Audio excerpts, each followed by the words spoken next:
Hello, everybody. Today we are going to be playing through Dark Waters with Pocket Lands. This is a fun little experiment that my friend Jay and I have been doing, and we've been having a lot of fun with it. And this is Jay.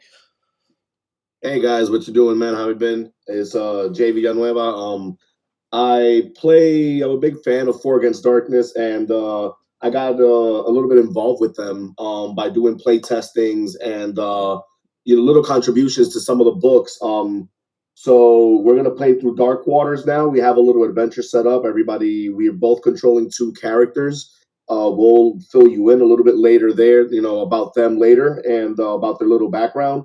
Uh, I'm ready to roll dice. All right, let's go. So this is obviously going to be a little bit less edited than my other ones. I'm still going to try to keep it going, keep it flowing. I'll cut out any kind of like extra things, but you're probably going to hear my cat. He's very, very vocal and he likes to jump on things. So you might see him, you might not. We'll see. But you might hear some dings from phones and things. Just it's life, and we're just playing a game. So hopefully you still enjoy it all the same. And yeah, let's jump in. So, chapter one, Dark Waters.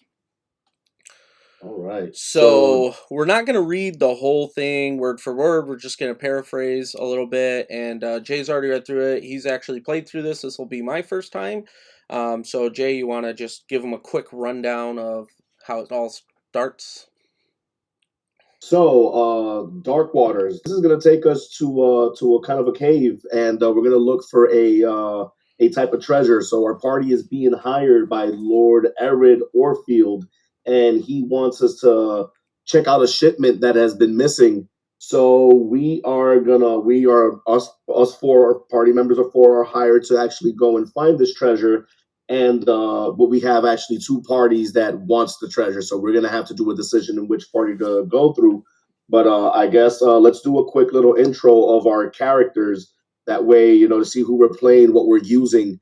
I am using my skunk folk is going to be a future character coming out in one of the new books coming out soon.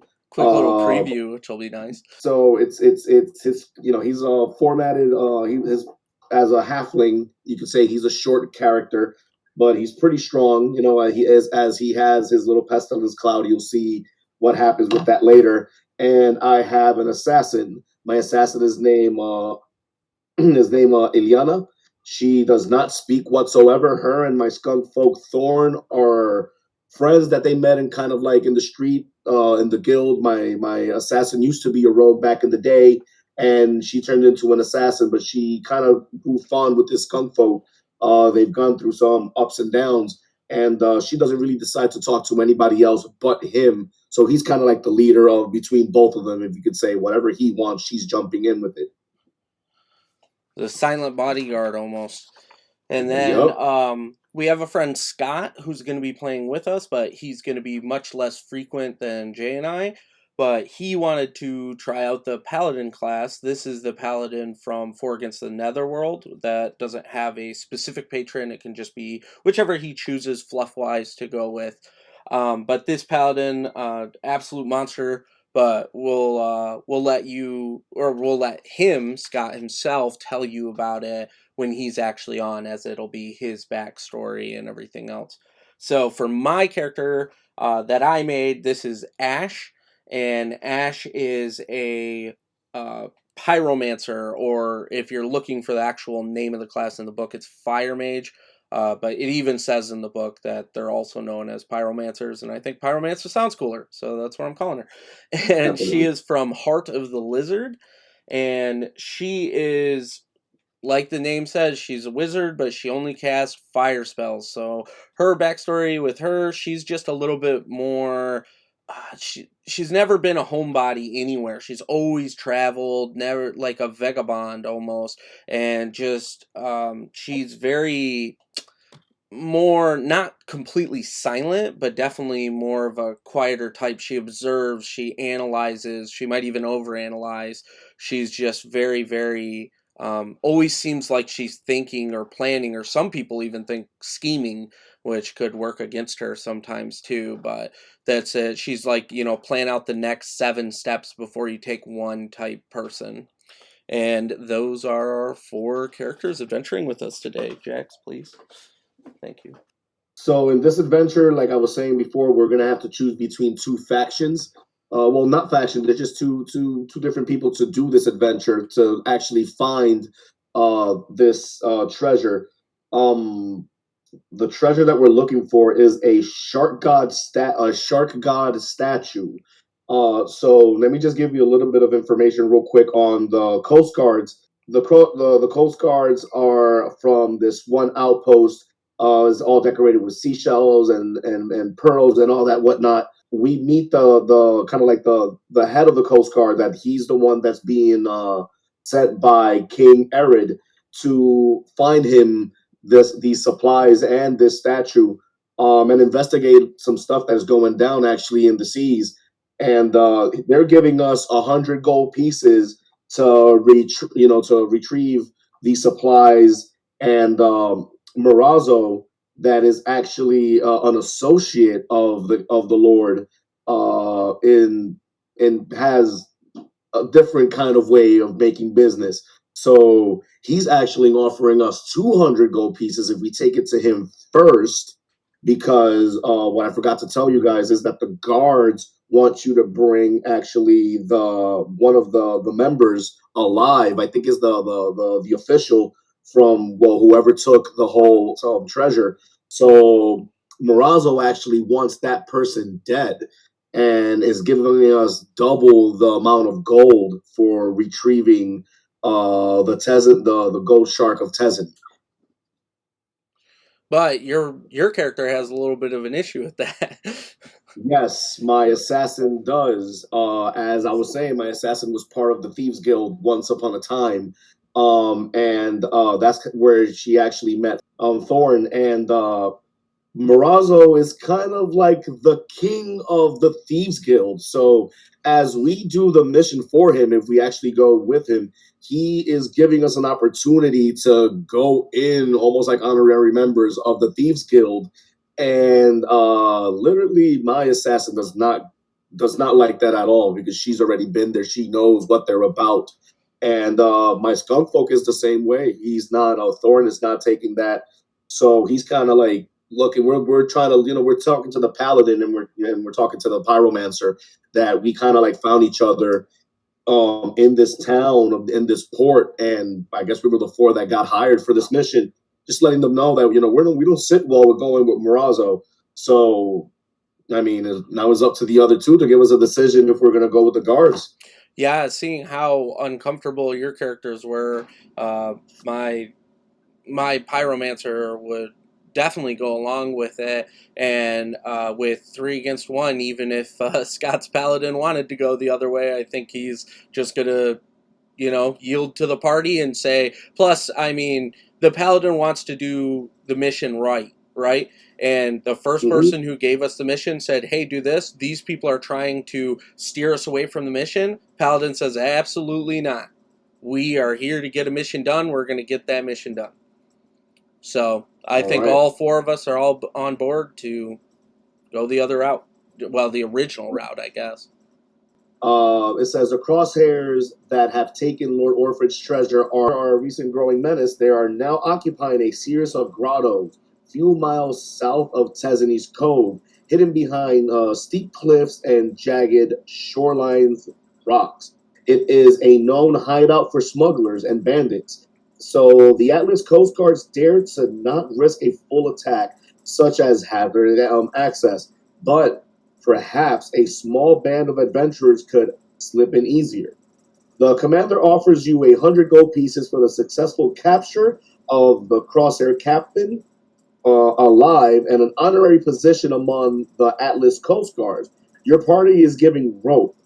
Your quest and they give you a piece of rope and the quest shall proceed to the hideout in map section number 1. So like we're playing with pocket lands. In a minute, our friend here is going to show you the 2 cards that we pulled up to use. We're using the Deep Sea right now pack. We're using card 80 and card 90. So card 80, where the little location icon is, that's the town that we arrived in. That's the town that we're using. And then on 90, that location would be we're going to use that as the Tazanese Cove. So we automatically are going to appear there because, as we chose the faction of the Coast Guards, they're taking us there in a ship, and we're going to enter through the first section on map, page 4. All right, so section 1. We appear in card 90 because the Coast Guards gave us a boat ride to the cove. So we're going to end up in our map in card 90 in the location. And then on 4 Against Darkness, the page 4, they will have the map. We are in the number 1, section 1. So I'm going to go and find that entry. All right. Ready for some dark water fun? Let's go. Alrighty then. Your party guides a small rowboat onto the slim rocky shoreline. Waves crashes against the adventurers, threatening to throw them amongst the jagged rocks that dot the narrow beach. Each character must save versus the waves, which is a level 3. Dwarves and halflings roll a -1. Barbarians roll at a +1. Sorry. Those who fail are smashed against the rocks, losing 1 life point. So, like, my halfling saves, my skunk folk saves as a halfling. I have a -1 to my roll, so I'm gonna roll real quick with my skunk folk, and I rolled a 4 -1. That is a 3. So I actually passed that roll, so I'm good. No life taken away. Roll for the paladin. Okay. Paladin is like a warrior, so he won't have any positives or negatives. And with a 5, he is A-okay. All right. And now we got to roll for your pyromancer. Oh, 1. She goes down to 2 HP left. Oh, man. Let me keep that here. And now I'm going to go roll for my assassin. That rolls a 6. That's an automatically pass. Automatic pass. All right. So now that we're done with entry 1, if we look at the map after entry 1, we go straight to entry 15. You want to crack 15? Yep.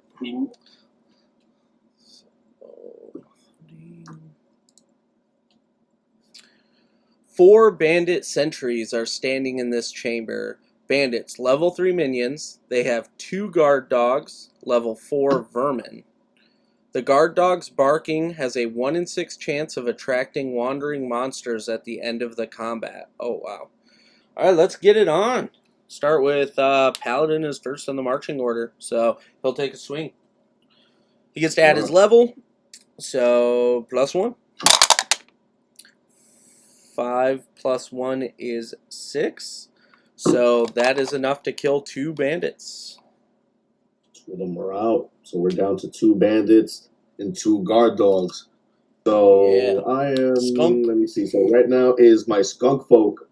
And the skunk folk is equipped with a whip.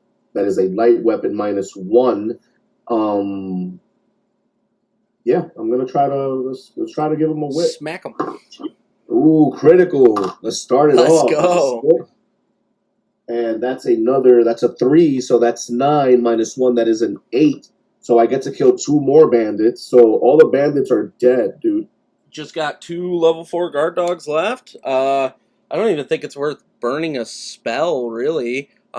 This isn't considered a corridor or anything, right? So we all get to fight melee. So, Yep. yeah, I'm just going to chuck a normal attack. I have a light weapon, and on a 2, that's a 1, so no. All right. So my assassin just has a regular hand weapon. There's no, and I have a +1 because of my trade. So I have a +1 to my level. And I roll, hey, we're rolling criticals. Let's go. Another one. Let's go. Oh, that's they're 2. dead. And that's a 5. So literally I rolled literally 18. That was an 18. So they're beyond dead. My assassin just literally came out, jumped with her katana, and sliced and diced like nobody has before. All right, so I'm gonna go ahead and roll a die for those barking dogs. See if we get. Oh, of course I roll one. Well, that's a wandering monster. Let's go. That's a number 4 on the wandering monster chart. If I'm not mistaken, that is a minion. Let's go all the way to the back to the tables real quick, and we have minion. So you want to roll a d6 real quick? That's a 5. A 5. You got a d6 plus 3 crosshairs. They're level 4. 3 of the crosshairs have bows, which let them strike first if the party chooses to attack before rolling reactions. All right, so this is a good time to go over this. Jay and I were just talking about this earlier today, so that's kind of funny. So whenever you have bows, how it works is there's a ranged phase and then a melee phase. So even if enemies go first, the bows in the party will go before the enemies go. So since they have bows, they will always hit us before our melee attackers go, but any ranged weapon users that we would have would actually get to go first. But I don't think any of us have bows. I have a bow. Oh, I got you do? shuriken. Oh, that's so right. Yes. So you will actually get to hit first. With the shurikens. Okay. So using it, as the ammunition, how we buy a bow and have arrows, and we spend a certain amount of gold pieces to every adventure have arrows. I'm gonna have a bandolier of shurikens, and every single time, that's gonna be my range weapon. So I'm gonna actually roll for them. Did we roll for how many of them were supposed to be? Yeah, there's 7 of them because I rolled a 4 plus the 3. All right. So I'm gonna roll first to attack with my assassin. She gets a +1 to all weapons and any attack, melee or ranged. So going in, that is a 3 + 1 is a 4. So I kill 1, and then if I'm not mistaken, it's their turn. Yeah, that's 6 bow shots coming at us. So we have to take 1 on each character. And then the extra 2 we get to put where we want, unless they hate somebody. But they don't have any hatred listed, right? So we can put it on whenever we want. So Paladin's definitely taking 1. And my Pyromancer cannot take the other second attack because she's at 2 health. So either between your Assassin or your Skunk. All right, so I'm going to roll for my Skunk Folk.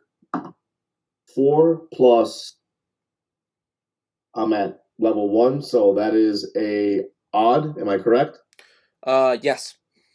That's a +1 to my defense if I'm on an odd level. So 4 plus 1 is 5. So I block 1. What I'm going to do is Aren't you wearing light armor on him as well? Yes, and light armor. So look at that. It was a 6. So what I'm going to end up doing is I'm going to take another hit with him. Okay. That is 5. Both of them were those 2 I take. So now Paladin. We're down to 5. So Paladin is heavy armor and shield. So +3 is 5. So he takes that. Now we have to take 1 each on Assassin and Mage because for attacks it says when monsters attack you have to assign 1 to each character.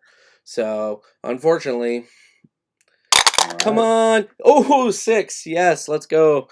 My freaking Pyromancer's not dead yet. That is a 3 + 1, 4 that I have with the light armor, and my assassin blocks. So they're level 4. Takes point. So assassin takes 1 hit. Now everybody gets to attack. So we'll go in marching order as always. So Paladin. That's a 2 + 1 is 3. No. I need to roll a different die. This thing is. All right, so my skunk folk is how many of them we got alive? All right, so my skunk folk is gonna use his pestilence cloud. Nice. Give you a little background. Pestilence cloud On a closed area, it puts a D6 enemies to sleep. If I succeed, obviously, on their level on my roll, but my party members have to roll a save level +3 of poison, and if they don't save, they're running away from the whole battle. So that means then we're down to 3 characters fighting and so on and so forth. So I'm gonna roll for that. Whoa, that was a 5. I added my half level that I don't really need to because I'm in level 1. So I'm gonna go for the D6 of them. Everybody, please roll a D3. Already. Roll for the paladin. 1. All right. Whoa. So but the paladin can't run away. So let's give him a damage then. Okay. Yeah, that sounds good because he refuses to leave. He took the stench and it just made him cough or whatever. So he takes the damage. My assassin is gonna roll to see. That is a 3, so she literally saved on that. And now I'm gonna roll to see how many of these guys fall asleep. My pyromancer has to save too, right? Yes. Got it. Another 1. She's running. Oh, so the pyromancer is just literally left the match, giving. I guess So he's running right out. Do the enemy do they get a chance to attack? I don't know because you have to resolve your whole thing first. I would assume. And 4. So I rolled a 4. So 1, 2, 3, 4 of them go to sleep. We're down to 2. So then, yeah, I guess they would attack me then. So. But before that, I guess we got to roll for morale, right? Because they're down to 2. Oh yeah, they might run too. So they're staying for the fight. They rolled a 6. Okay, so come on, dice. You've been too mean to me so far. 2 attacks, 5 and 4. So she's not wearing any armor, so she'll take 1 hit while she runs away. So she's down to 1 HP left. All right. We gotta get her some help. She has bandages on her. So we gotta kill these 2. She'll come back and we'll bandage her up. So all right. So you still have your assassin as well. Yes, I got my assassin still to fight it off. So I'm down to 2. My assassin attacks. That is a 4 + 1 is a 5. I kill 1. They're down to 1. That one gets to attack and is going to attack the paladin. Want to block for the paladin? Want me to block? Yeah, I got it. 2 + 3 is 5. He's fine. All right. So paladin attack. 3 + 1 is 4. That's the last one down. They're dead. All right. So treasure on these comes back. is a +1, and we still got to grab the treasure from the first encounter. So my pyromancer is going to use her bandages. Okay. So there's a total of 2d6 times 5. You want to roll the 2d6? 2d6 times 5 gold pieces carried by the bandits. Oh, double 6s. All right, 12 times 5, that's 60 gold. All right, that's nice. So I'm going to roll for the treasure +1 that they have. That's a 6. So we're going to roll on, it's on page 30. Is that this book, I didn't see a regular treasure table. So I'm guessing we used the core books that... So I rolled a 6, a 5 + 1. That was a 6. I'm going to grab this treasure. Magic treasure. I rolled a 4. We got a curative kelp. Can be eaten at any moment, healing all lost life to single character. This does not require an action. This is a one-use magic item, usable by all classes. If unused, it may be sold for 40 gold pieces. So I want to give that to the pyromancer. That way, like, she's the one that has the less health. She could actually use that at any time. It doesn't right, just in case she drops to like 1 again, we can be like, eat this thing. So, eat the magic mushroom. Yeah, it seems like it's basically a potion of healing. So I'm gonna. So you're at 2 because you use bandages, right? Yes. So just keep that tucked away. Yeah. Um, Wrote it down. I don't think it said anything of us not rolling to search this area. I know that other books say, hey, don't roll for search. And otherwise, it says to. So let me see if I'm not mistaken. I don't remember it says that we can't. That way we could, roll for searching. It doesn't. I don't think it says anything. I don't remember. So you want to roll for search? Sure. All right. A 2. That's nothing, right? That's Wandering Monsters again. I thought that was only in a corridor, right? It's 1 and 2 are Wandering Monsters? Yeah, 1 and 2 is Wandering Monsters. 3 and 4 is nothing. 5 and 6 is Clue. You get the hidden door, the clue. Okay. Yeah. So let's see what monsters. 5. A 5 is a weird monster. Yeah. Let's see which one. A 1. A Minotaur. Okay. I guess there was a Minotaur in this cave. Yeah. These people paid a Minotaur somehow to appear in this cave and guard the door. So I'm not gonna say no. I ain't scared. Let's do this. Alrighty, let's get it. Yeah, it doesn't seem too bad. All right, Paladin. 3 + 1 is 4. Nope, just barely. Whew. All right, let's go, Skunk Folk. He's gonna whip that Minotaur shape. He rolls a 6. Let's go. He rolls a 2 -1. That is a 7. That's enough to do damage for 3 more to go. 3 more. So who is next? That would be my Pyromancer. So nope. Not even close. No bonuses of any kind. So Assassin. Okay. So my Assassin has a little special skill in his trait that I could fortify an attack, and I hide in the shadows. I mark the target that I want to hit. That right now the target is the Minotaur.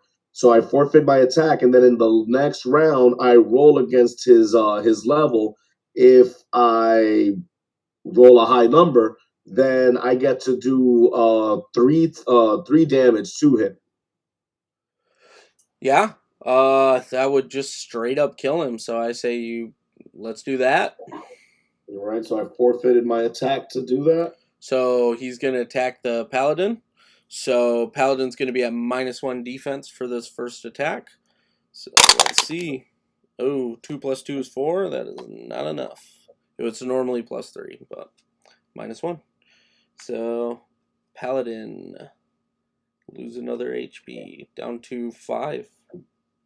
All right. Paladin got 5 HP. Noted. So now it's time for the Skunk Folk. Let's go, Skunk Folk. Use that whip. Roll a 2 -1. That is a 1. That is a no-go. So the Paladin's attack. 4 + 1 is 5. That will do damage.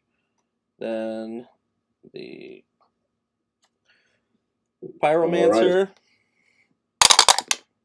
Natural 6. Roll again. Get it. 4. That's 10. That just kills it. So you're all hiding in the shadows, and you're like, "You're dead, Minotaur." Oh, you're literally dead, Minotaur. Never mind. They're looking at my Skunk Folk like, why did she just leave? She's like, "What are you talking about, man?" She was trying to do an ability. You just killed him first. Alrighty. So it says that we get normal treasure. Let's roll for normal treasure. That is a 4. That is 1 gem worth 2d6 times 5 gold pieces. You want to roll that? Double ones. So it's a plastic gem. This is worth 2 gold pieces. 2 times 5, 10 gold. 10 gold pieces. Look at that. Plastic. So we got that out of the way. Part of that level. Who do we want to level? We got 1 XP, am I correct? Yeah. Does anybody scale off of halves? Say that again? Does anybody have like plus 1/2 anything? No. I know what you're talking about. No. No. So No. it'll be Just all the straight up. same to all of us. So we should Take probably it. just Take it. randomize it. I can roll a No. d4. Give it to the pyromancer. Just try to keep her alive a little bit. Yeah. Because I don't think Oh, any. yay. 4. Yeah. She levels up. So now she gets 4 HP, and she goes up 1, so that is 3. So you took 60 gold pieces from the beginning, right? Yeah, so that's just 15 to every single character. And then it's Okay. evenly I distributed. gotta add that to my. So if I'm correct, we were still in 15. We're still in section 15. Same place. Jeez. We fought a whole bunch of stuff. So as you can see on page 4 on our right side, the map is the room 12 has a door. So we're gonna have to roll to see if that door is open or locked. And from 1 to 2, from a roll 1 and 2 would be locked, 3 to 6 would be open. I'm gonna give that a check. It is 3, so it is open. Nice. So we're ready to move on, right? Yep. Moving on, we're clicking this door open. We go in, and I'm gonna look for entry 12. Entry 12 and page 11. This room is used as barracks for crosshairs. There's Corsairs. 2d6 crosshairs in the chamber. There is a 1 in 6 chance that the crosshairs are sleeping. If a rogue is leading the party into this room while the crosshairs are sleeping, he must be in the front rank of the marching order. You may take the treasure they have and leave without fighting. There's 2d6 crosshairs level 4. Let's see how many are in there. Let me roll this real quick.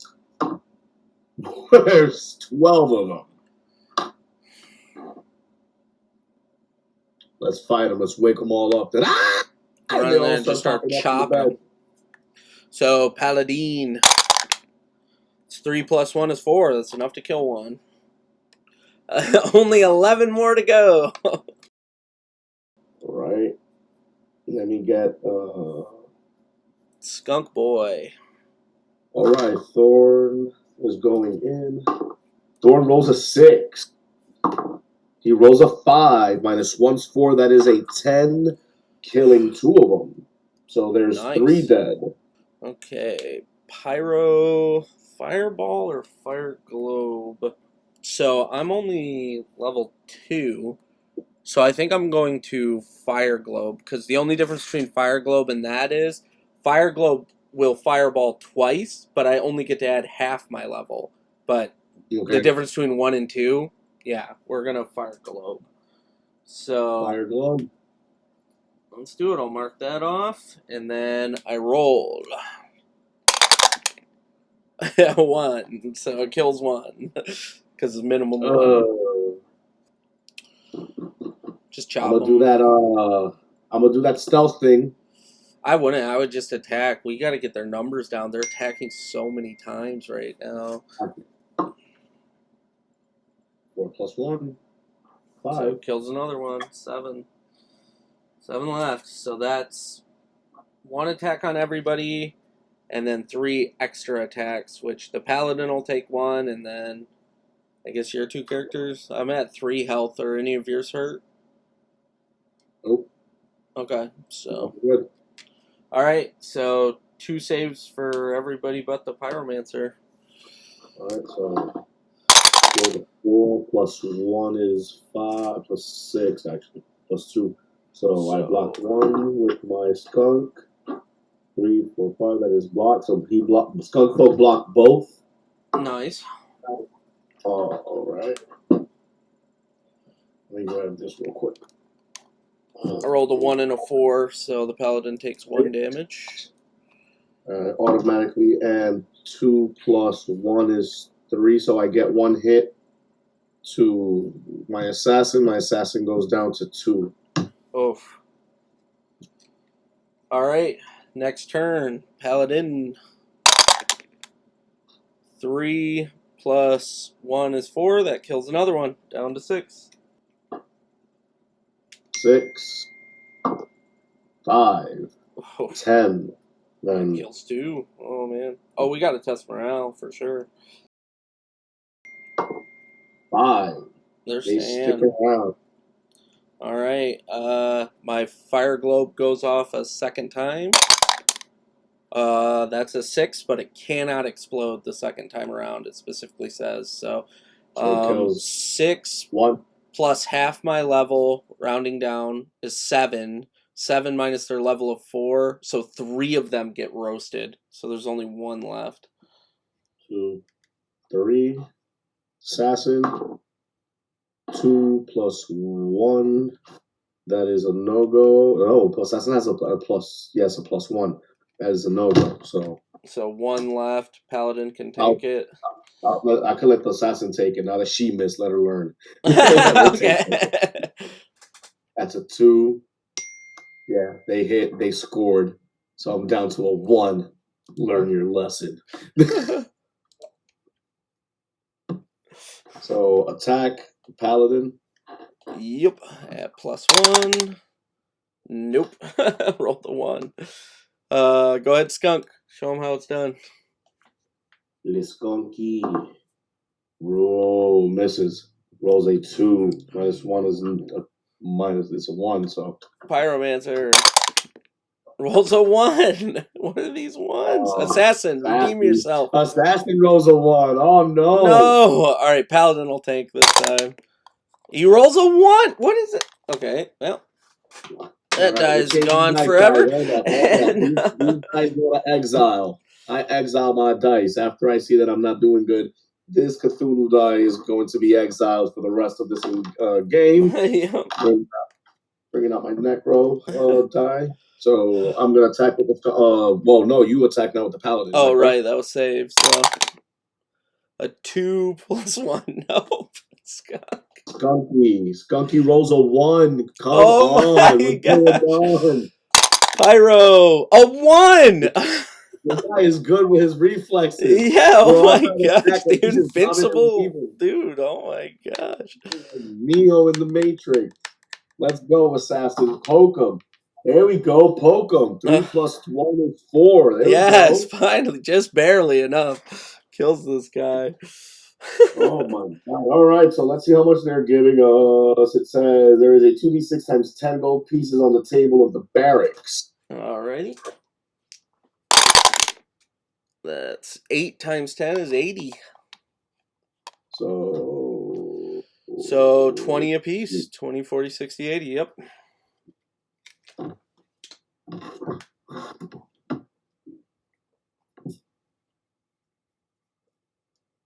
Alright. That's not too bad. This is not too bad.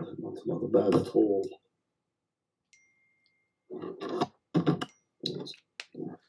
Oh my gosh. Oh, please stop. Okay, I gotta turn this off. Nobody wants to talk to me until I record a video, and then it's nonstop. Just always. It could be the most random things. I'm getting socks. You need socks, dude? yeah, that's literally it. Just random. I thought of you. These socks look great. I think you. My buddy messaged me. He goes, "I'm going to pick up oil. You want to come to town and get some food with me?" I was like, "No."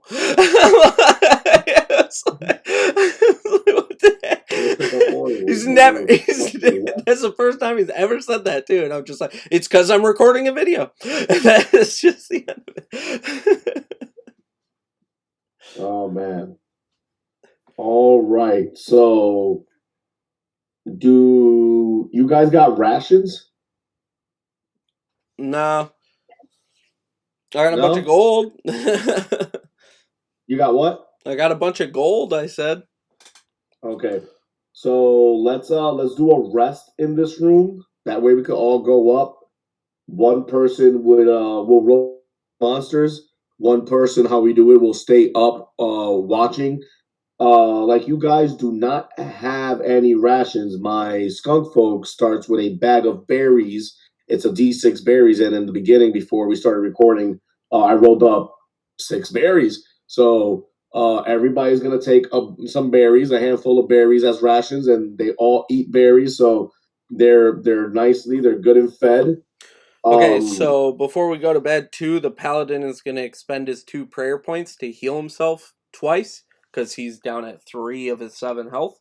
So he'll go up to 5. Question: before you go to 5, can you please pray for my assassin? Oh, You right. go 1 and 1. Yeah, we'll do 1 and one, 1. So, please.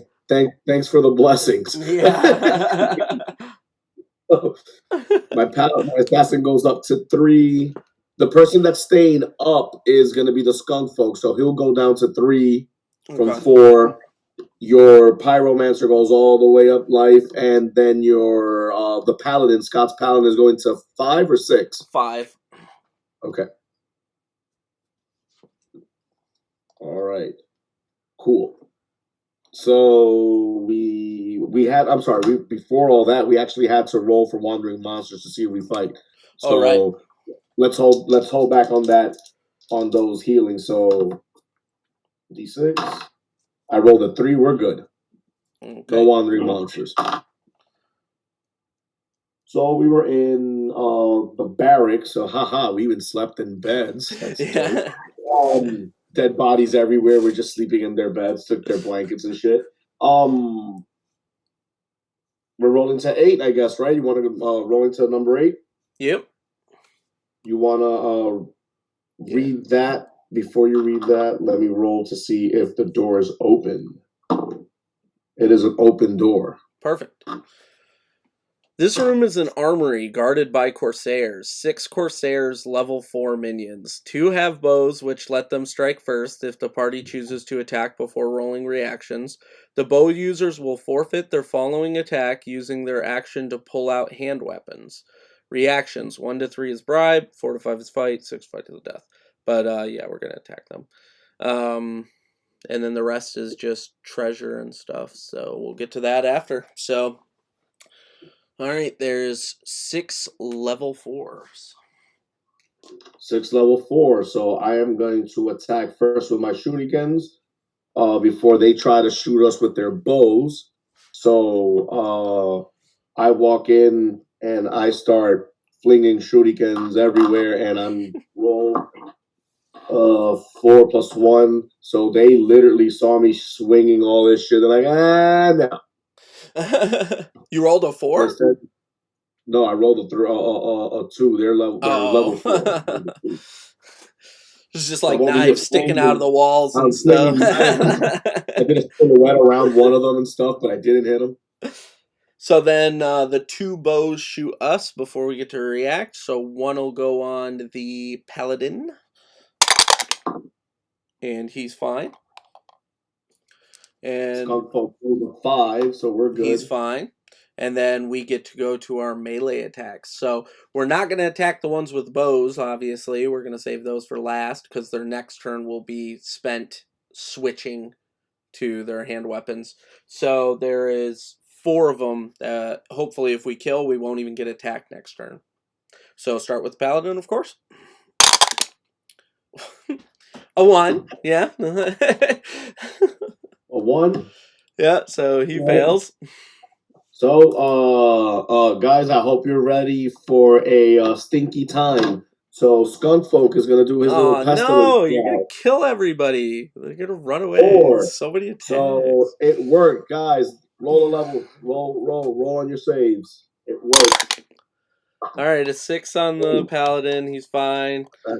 Assassin rolled 6. And then the pyromancer again. Oh, come on. 5, yes. Pyromancer's fine this time. Finally. Cool. So I sleep a d6 of them, so I put 2 of them to sleep. Okay. 4 left. 1, 2. You see, everybody gets scared when I want to go and shoot my little stank. It's really strong, but it's strong drawbacks too. Yeah. Alright. Is this happening after we rested? Yeah, no, this was yeah, this was the This is a new day, right? So I wait, have my spell back. So I don't think we need to use it on this. There's only 4 of them. So uh, mm, I'll fireball them. I don't care. So I get to add my level. 5 plus 2 set. They're fried. They're fried. 7 minus 4. Oh no, 3 of them. So there's 1 left alive. it's all good. My assassin's gonna go and do nothing because she decided to roll a 1. So not only did she miss with shurikens, but with her katana too. All Way to right, I'm go. gonna What do roll you got? morale for them. A 2. They're running. They're out. He's running. He's out. Yeah, the one guy. He's like, I'm gonna take no. that advantage. Let me get that 1 attack. I ain't letting him go. Yeah, get your free attack. Matt, he's dead. Got him. They're out. All Alrighty, right. so they have 2d6 gold pieces.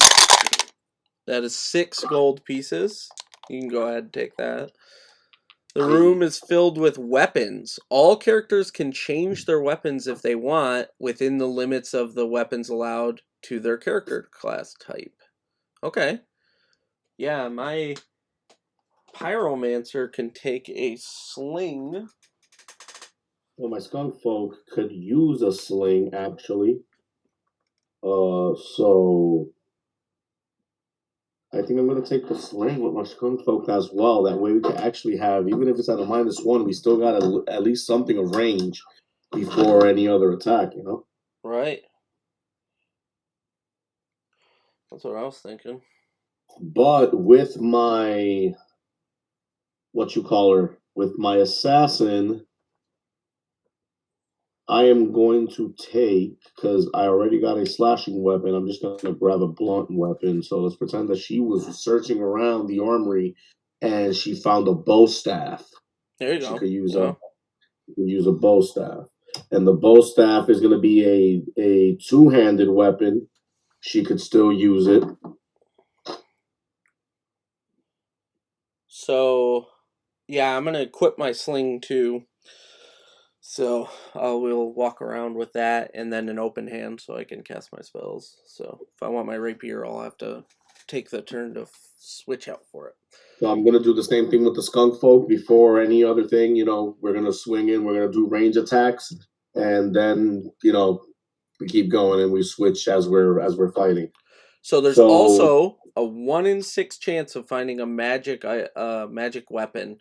So let's I'll roll a die, and on a 6 there's a magic weapon here.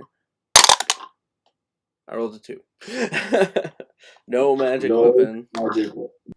And that's going to do it for part 1. Hopefully you join us for part 2 to see if our characters survive, if we find what we're looking for or not. And hopefully you enjoyed this longer, different way to play the game with cooperative and doing it over Discord and things like that. Let me know in the comments if there's things that you liked or didn't like about this new way of doing it.